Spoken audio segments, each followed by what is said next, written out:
കേന്ദ്ര സർക്കാർ ഇപ്പൊ കഴിഞ്ഞ ദിവസം ബജറ്റ് അവതരിപ്പിച്ചു. ആ ബജറ്റിൽ കേരളം എന്നൊരു വാക്കുപോലും ഇല്ല. കേരളം എന്നൊരു വാക്കുപോലും കേന്ദ്ര ബജറ്റിലില്ല. അത് മാത്രമല്ല, കേരളത്തിന് ഒരു പുതിയ ട്രെയിൻ പോലും അനുവദിച്ചിട്ടില്ല. ഒരു പുതിയ ട്രെയിൻ പോലും. ബി.ജെ.പി. നേതാക്കളുടെ ന്യായീകരണമാണ് വല്ലാത്ത അത്ഭുതം എന്ന് പറയുന്നത്. ബി.ജെ.പിയുടെ ഒരു കേന്ദ്രമന്ത്രി രാജ്യസഭയിലൂടെ പോയി കേന്ദ്രമന്ത്രിയായിട്ടുള്ള ജോർജ് കുര്യൻ പറയുകയാണ്, കേരളം പിന്നോക്ക പ്രദേശമാണെന്നൊരു അരപ്പായ കടലാസിൽ ഇങ്ങോട്ട് എഴുതിത്ത എന്നാ ഞങ്ങൾ പരിഗണിക്കാം എന്നാ പറയുന്നത്. ജോർജ് കുര്യന്റെ തറവാട്ട് മുതലൊന്നും അല്ലല്ലോ കേരളം ചോദിച്ചത്. ബി.ജെ.പിക്കാരന്റെ തറവാട്ട് മുതലല്ലോ കേരളം ചോദിച്ചത്. കേരളം കൊടുക്കുന്ന നികുതി പണത്തിൽ നിന്ന് അർഹമായ തുകയ്ക്ക് വേണ്ടിയിട്ടല്ലേ കേരളം ചോദിച്ചത്. അത് ചോദിച്ചു വാങ്ങാൻ കെൽപ്പില്ലാത്ത ഒരു കൂട്ടരാണ് കേരളം ഭരിക്കുന്നത് എന്നൊരു ദൗർഭാഗ്യം മാത്രമേ കേരളത്തിലുള്ളൂ. ഇന്ന് കേരളത്തിലൊരു UDF ഗവൺമെന്റ് ഉണ്ടായിരുന്നെങ്കിൽ തീർച്ചയായിട്ടും അത് ചോദിച്ചു വാങ്ങാനുള്ള നടപടികളുമായിട്ട് ആ സർക്കാർ മുന്നോട്ട് പോകുമായിരുന്നു. പക്ഷേ ദൗർഭാഗ്യവശാൽ കേരളം ഭരിക്കുന്നത് CJP ആയിപ്പോയി. അതുകൊണ്ട് തന്നെ കേന്ദ്രം എന്ത് ചെയ്താലും ഒരു പ്രതിഷേധവും പിണറായി വിജയന്റെ ഭാഗത്തുനിന്നുണ്ടാവില്ല. കേന്ദ്ര ബജറ്റിൽ ഇതുപോലെ കേരളത്തെ അവഗണിച്ച മറ്റൊരു കാലഘട്ടം ഉണ്ടായിട്ടുണ്ടോ? അതിനും പുറമെ കേരളത്തെ അപമാനിക്കുക കൂടി ചെയ്യുന്നു. കേരളം പിന്നോക്ക പ്രദേശമാണെന്ന് എഴുതിത്തരണം പോലും. ജോർജ് കുര്യനും BJPയും മനസ്സിലാക്കേണ്ടത്, കേരളം ഇന്ന് കാണുന്ന കേരളമായി മാറിയതിൽ നിങ്ങളുടെ പാർട്ടിക്കോ നിങ്ങളുടെ പ്രസ്ഥാനത്തിനോ ഒരു പങ്കുമില്ല എന്ന ബോധ്യം ജോർജ് കുര്യനും BJPക്കും വേണം. ഒരു പങ്കും നിങ്ങൾക്കില്ല.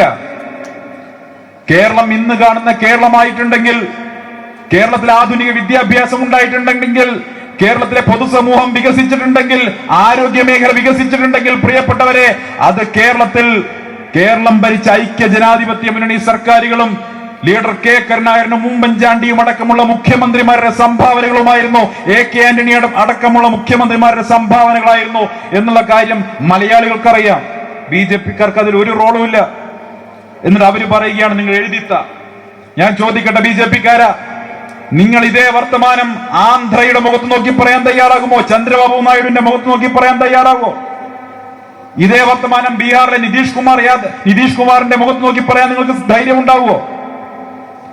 ആന്ധ്രയോടും ബീഹാറിനോടും എന്തേ നിങ്ങൾക്ക് ഇത് പറയാൻ പറ്റാത്തത്?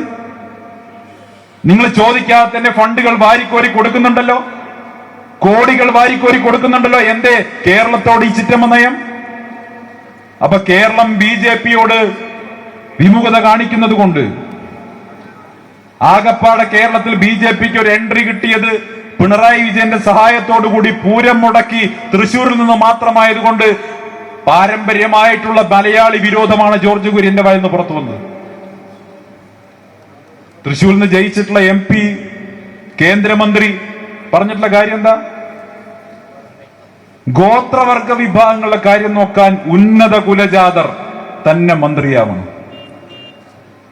കേരളത്തിലെ അല്ലെങ്കിൽ നമ്മുടെ രാജ്യത്തെ ഭരണഘടനയിൽ ഏതെങ്കിലും തരത്തിൽ മനുഷ്യരെ തമ്മിൽ വിവേചിക്കുന്ന ഇത്തരത്തിലുള്ള പ്രയോഗങ്ങളുണ്ടോ?